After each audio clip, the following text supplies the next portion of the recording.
According to Alberta Education, inquiry-based learning is student-centered to the degree that the students are formulating questions, building new understandings, and communicating their knowledge to others.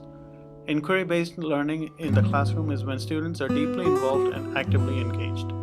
By putting the student in the center of the classroom, the students now have the highest level of engagement because they are directing the course of study and implementing it. The teacher then becomes the guide on the side. I've been trained to be the fountain of knowledge in the classroom. Why am I being sidelined? Instead of having a teacher as the main figure in the classroom, research has suggested benefits of having inquiry-based learning that is student-centered. Research suggests that using inquiry-based learning with students can help them become more creative, more positive, and more independent. Well, how do I do it then? You don't, the student does. As a teacher, you are responsible to guide the students in the right direction. Have confidence that the students can take ownership in their learning. I like that learning is in my control and I have choice with my learning, but I do need some support to succeed, such as support from my teachers, support from administrators, and my parents.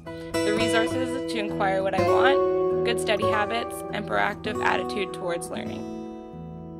As a parent, I am concerned that inquiry-based learning will cause my child to coast through school if their teacher does not have the proper education on how to conduct inquiry-based learning. Will this type of learning ready my child for post-secondary education and real-world jobs?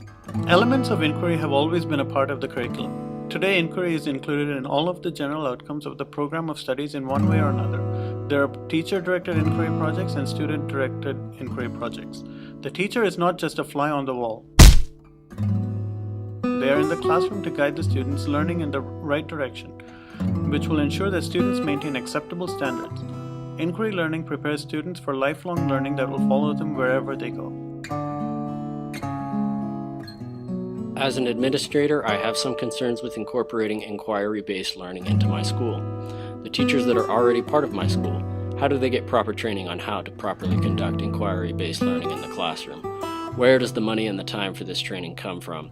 If it is policy for my school to perform standardized testing on the students, how do I enforce an inquiry-based learning environment while being told to test students on specific curriculum? We are creating an environment of student choice, but then testing them on specific curriculum requirements. How does this affect the notion of inquiry-based learning? There is still a lot of research that needs to be done on inquiry-based learning in education, especially where younger students are considered. There are a lot of open-ended questions that Alberta education still needs to consider when replacing existing teaching methods with inquiry-based learning. Overall, there appears to be a need for balance between teacher-directed and student-centered education. So when students are moving on to post-secondary, they are well equipped to adapt to the challenges of teacher-directed education.